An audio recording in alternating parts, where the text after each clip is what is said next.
भारत और वेस्टइंडीज के बीच दूसरा वनडे मैच आज पोर्ट ऑफ स्पेन के क्वींस पार्क ओवल स्टेडियम में खेला जाएगा। इस मैच के लिए हर क्रिकेट फैन जोश से भरा है, क्योंकि आज टीम इंडिया के पास 3 वनडे मैच की सीरीज को सील करने का सुनहरा मौका है। पहले वनडे में टीम इंडिया ने गेंद, बल्ले और फील्डिंग हर विभाग में शानदार प्रदर्शन किया था।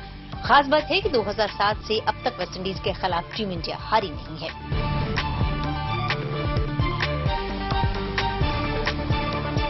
इसके अलावा मैच में भारतीय टीम पाकिस्तान का एक बड़ा रिकॉर्ड तोड़ने के इरादे से मैदान में उतरेगी।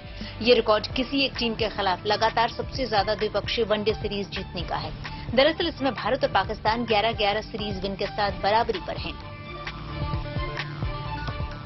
भारतीय टीम वेस्टइंडीज के खिलाफ रविवार को होने वाला दूसरा वनडे भी जीतती है तो सीरीज पर 2-0 से कब्जा जमा लेगी और ये वेस्टइंडीज के खिलाफ भारत की लगातार 12वीं द्विपक्षीय वनडे सीरीज में जीत होगी। हिंदुस्तान अपने 15वें राष्ट्रपति के स्वागत के लिए पूरी तरह तैयार है। कल संसद भवन के सेंट्रल हॉल में राष्ट्रपति कोविंद का विदाई समारोह हुआ।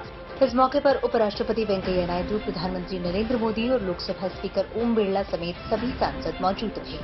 राष्ट्रपति कोविंद को स्मृति चिन्ह और सांसदों के हस्ताक्षर वाली एक किताब भेंट की गई। राष्ट्र की ओर से आपके प्रति कृतज्ञता, सम्मान, श्रद्धा और साधुवाद व्यक्त करने के लिए एकत्रित हुए हैं।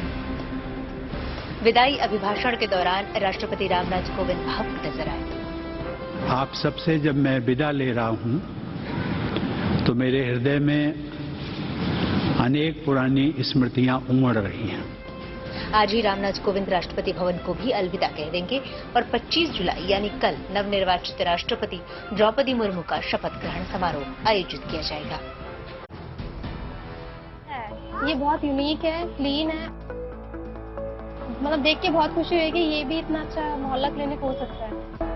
पंजाब को जल्दी मोहल्ला क्लिनिक की सौगात मिलने जा रही है। पूरे पंजाब में 15 अगस्त को 75 मोहल्ला क्लिनिक का उद्घाटन किया जाएगा।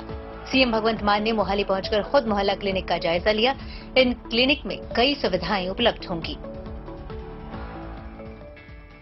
मोहल्ला क्लिनिक में इलाज मुफ्त होगा। इलाज कराने आए मरीजों के लिए 100 तरह के टेस्ट मौजूद होंगे। इनमें 1 डॉक्टर और 4 अन्य स्टाफ मौजूद रहेंगे। 80 किस्म से ज्यादा की दवाएं उपलब्ध करवाई जाएंगी। यहां मरीजों को टोकन सुविधा दी जाएगी। वहीं बुजुर्ग ऑनलाइन अपॉइंटमेंट लेकर आ सकेंगे। अगर किसी मरीज को गंभीर बीमारी है तो उनको रेफर किया जाएगा। सीएम ने कहा कि इन क्लिनिक के जरिए उनकी कोशिश है कि जनता को स्वास्थ्य जैसी मौलिक सुविधाओं का आसानी से लाभ मिल सके। यही वजह है कि राज्य में इस मोहल्ला क्लिनिक की मुहिम को बढ़ावा दिया जा रहा है।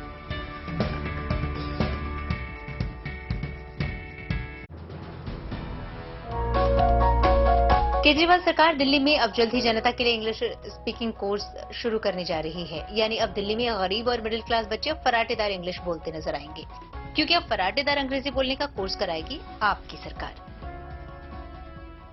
दिल्ली सरकार ने ऐसे बच्चों के लिए जिनकी अंग्रेजी कमजोर है, उनके लिए स्पोकन इंग्लिश का कार्यक्रम हम लोग लेके आए हैं कि उनको उनकी अंग्रेजी अच्छी करेंगे।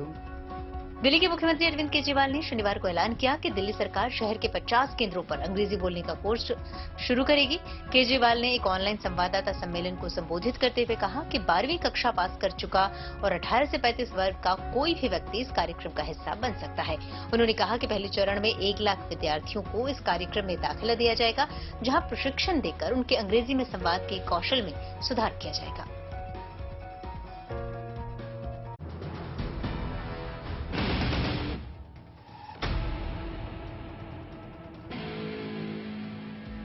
आज से भारतीय वायुसेना में अग्निपथ योजना के तहत अग्निवीरों की भर्ती के लिए परीक्षा शुरू होने जा रही है। ये परीक्षा 30 जुलाई तक चलेगी। वायुसेना अग्निवीर भर्ती के लिए 7,49,899 आवेदन आए थे। इस परीक्षा के लिए आधिकारिक वेबसाइट agnipathvayu.cdac.in पर पहले ही एडमिट कार्ड उपलब्ध करा दिए गए थे। आपको बता दें कि अग्निपथ योजना के तहत इंडियन आर्मी, नेवी और एयरफोर्स में सैनिकों की 4 साल के लिए भर्ती की जा रही है। वायुसेना के अग्निवीरों को अग्निवीर वायु का नाम दिया गया है। एयरफोर्स में अग्निवीर वायु की 35,000 भर्तियां होनी हैं। इंडियन एयरफोर्स में अग्निवीर बनने के लिए उम्मीदवारों का चयन लिखित परीक्षा, फिजिकल एलिजिबिलिटी टेस्ट और मेडिकल टेस्ट के आधार पर होगा।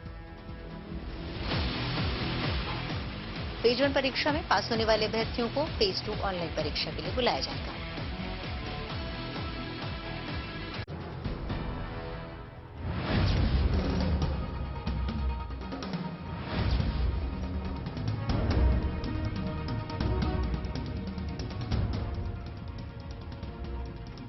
बाढ़ और बारिश ने जहां लोगों की परेशानियों को बढ़ा दिया है, तो वहीं इलाके में सैलाब जिंदगी पर भारी पड़ता नजर आ रहा है। एमपी के खरगोन में उफनती लहरों के बीच एक ट्रैक्टर ड्राइवर फंस गया। किसी तरह ड्राइवर ने ट्रैक्टर से कूदकर अपनी जान बचाई। दरअसल खरगोन में नदी के किनारे से रेत निकाल कर ले जाने के दौरान ट्रैक्टर लहरों की चपेट में आ गया। जैसे ही ट्रैक्टर डूबने की खबर फैली, आसपास के कई लोगों की भीड़ जमा हो गई, लेकिन उफनती लहरों के बीच ट्रैक्टर को बाहर नहीं निकाला जा सका। बाद में जेसीबी मशीन बुलानी पड़ी और फिर शुरू हुआ ट्रैक्टर को लहरों के बीच से निकालने का मिशन। कड़ी मशक्कत के बाद ट्रैक्टर को बाहर निकाला गया। जान कीमती है, लिहाजा लापरवाही कर इसे खतरे में न डालें।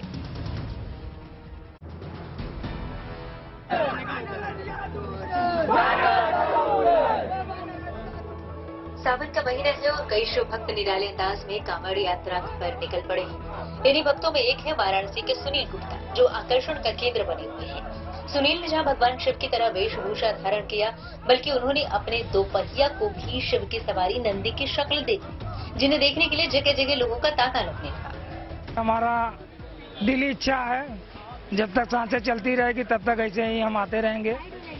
बाकी सब भोलेनाथ कृपा है। सावन में नहीं, हर सब जब बाबा बुलाएंगे तब आएंगे, कोई जरूरी नहीं सावन में ही आएंगे। हमारा जब हमारा इच्छा करता तब हम आते हैं।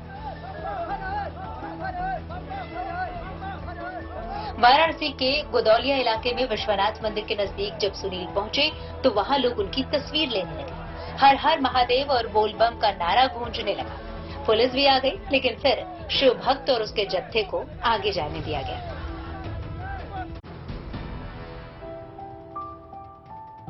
देश की राजधानी दिल्ली में हिंदू मुस्लिम एकता की मिसाल देखने को मिली है। पूर्वी दिल्ली के जाफराबाद इलाके में शुक्रवार को मुस्लिम समुदाय के लोगों ने कांवड़ियों का स्वागत फूलों से किया। फूलों की बारिश के साथ साथ उन्होंने सड़क से गुजर रहे कांवड़ियों को गुलाब के फूल भेंट किए। जुमे की नमाज के बाद बाग वाली मस्जिद मौजपुर रोड पर यह खूबसूरत नजारा देखने को मिला। कांवड़ियों का इस्तकबाल सभी मुस्लिम समाज और बाग वाली मस्जिद की कमेटी के मुस्लिम समाज द्वारा आज किया गया। उनके ऊपर पुष्प वर्षा, गुलाब की पुष्प वर्षा और जो है गुलाब भेंट करके उनका स्वागत किया गया। मुस्लिम समाज के सैकड़ों लोगों ने बाग वाली मस्जिद के बाहर मौजपुर रोड पर शिव भक्त कांवड़ियों पर पुष्प वर्षा की। उन्हें गुलाब के फूल भेंटकर शुभकामनाएं दी और हिंदू मुस्लिम एकता, भाईचारे का संदेश भी दिया। मुस्लिम भाइयों के स्नेह भरे स्वागत से शिव भक्त भी खुश नजर आए।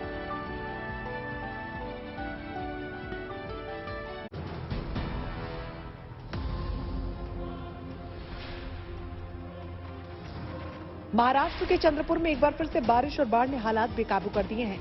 लगातार हो रही बारिश की वजह से अंधारी नदी में बाढ़ आ गई है और बाढ़ के पानी में कई गांव डूब गए। अचानक आई बाढ़ की वजह से ताडोपा टाइगर रिजर्व में मौजूद एक रिजॉर्ट में भी पानी भर गया, जिस वजह से रिजॉर्ट के 12 कर्मचारी वहां फंस गए। जैसे ही मामले की जानकारी प्रशासन को मिली तो बिना देर किए राहत और बचाव का काम शुरू किया गया। ऐसे ही हम कांटेक्ट हुआ दोनों से, तहसीलदार से भी और सरपंच से भी, और दोनों ने हमें मदद की और कहा कि हम तुरंत एक आधे घंटे में पूरा बोट के साथ, रेस्क्यू टीम के साथ वहाँ पहुँच रहे हैं।